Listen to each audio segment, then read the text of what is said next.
ഇന്നത്തെ നമ്മുടെ റെസിപ്പി ഒരു നാരങ്ങ അച്ചാറാണ്. അത് നമ്മളെല്ലാവരും നാരങ്ങ അച്ചാറിടും, എല്ലാവർക്കും അറിയാം ഇടാൻ. എങ്കിലും ഞാനിടുന്ന രീതി ഒന്ന് കാണിച്ചു തരികയാണ്. ആദ്യം നമ്മൾ നാരങ്ങ എല്ലാം കഴുകി ഉണക്കി വൃത്തിയാക്കി വെച്ചതിന് ശേഷം ഇത് വാട്ടിയെടുക്കുകയാണ്. എണ്ണയ്ക്കകത്ത് കുറച്ച് എണ്ണയൊക്കെ മതി, തോനെ എണ്ണയൊന്നും എടുത്തൊഴിക്കണ്ട. കുറച്ച് എണ്ണയ്ക്കകത്ത് നമ്മളിതൊന്ന് വാട്ടിയെടുക്കണം. നാരങ്ങ കഴുകി വൃത്തിയായിട്ട് അങ്ങ് ഉണങ്ങണം. ഉണങ്ങി കഴിഞ്ഞിട്ട്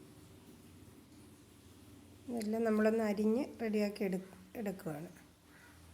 അതിൻ്റെ അരി ഒരു കാരണവശാലും അതിനകത്തിരിക്കരുത്. കരി ഇരുന്ന് കഴിഞ്ഞാൽ അത് നാരങ്ങ കഴിക്കും. എത്ര നമ്മൾ ശ്രമിച്ചാലും കയ്പ്പ് മാറ്റാൻ പറ്റത്തില്ല. അതുകൊണ്ട് അരി മൊത്തം കുത്തി മാറ്റണം നമ്മൾ. നാരങ്ങ എല്ലാം അരിഞ്ഞ് നമ്മൾ വൃത്തിയാക്കിയിട്ടുണ്ട്. ഇനി നമുക്ക് ചെയ്യേണ്ട ഒരു കാര്യം എന്ന് വെച്ചാൽ അതിന് ആവശ്യത്തിനുള്ള സാധനങ്ങൾ. നമ്മൾ ആവശ്യമുള്ള സാധനം എന്ന് പറയുമ്പം നമ്മൾ കുറച്ച് ഉണ്ടമുളകാണ് എടുത്തിരിക്കുന്നതിന്. ഉണ്ടമുളക് കട്ട് ചെയ്ത് വെച്ചിട്ടുണ്ട്, വെളുത്തുള്ളി, ഇഞ്ചി, ഇത്ര സാധനമാണ് നമ്മൾ ഇതിന് വേണ്ടിയിട്ട് എടുത്തേക്കുന്നത്. നമ്മൾ കുറച്ച് എണ്ണ ഒഴിച്ച് കൊടുത്ത് എണ്ണ ചൂടാകുമ്പോൾ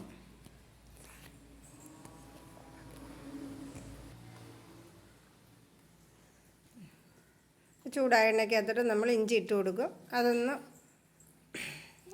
ചെറിയതായിട്ട് മൂത്ത് വരുമ്പോൾ ചെറുതായിട്ടൊന്ന് മൂത്ത് വരണം. മൂത്ത് വരുമ്പോൾ അത് വെളുത്തുള്ളിക്കൊപ്പം കായം കണ്ടിട്ട് കൊടുത്തിട്ടുണ്ട്. അതൊന്ന് മൂത്ത് വരുമ്പോൾ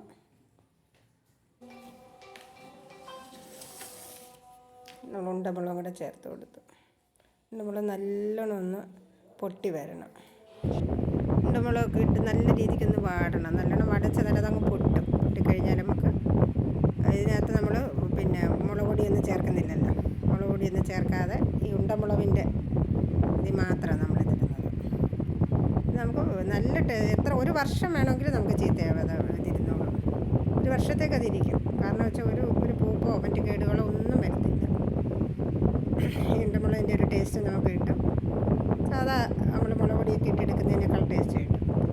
പിന്നെ അത് ആ മുളകെല്ലാം ഒന്ന് നല്ലോണം ആയിട്ടുണ്ട്. അതിനകത്തോട്ട് നമ്മൾ നാരങ്ങ ഇട്ട് കൊടുത്ത് നല്ലോണം ഒന്ന് ഇളക്കണം. ഇളക്കി ആവശ്യത്തിനുള്ള ഉപ്പൊക്കെ ചേർത്ത് ഉപ്പിട്ട് നല്ല വൃത്തിയായിട്ടൊന്ന് ഇളക്കി കൊടുക്കണം.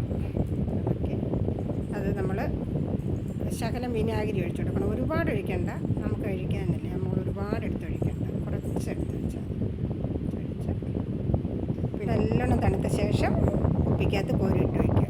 അത് എത്ര കാലം വേണമെങ്കിലും അവിടെ ഇരുന്നു കേടുവരത്തില്ല. വീഡിയോ ഇഷ്ടപ്പെട്ടിട്ടുണ്ടെങ്കിൽ ലൈക്ക് ചെയ്യാനും സബ്സ്ക്രൈബ് ചെയ്യാനും മറക്കരുത്.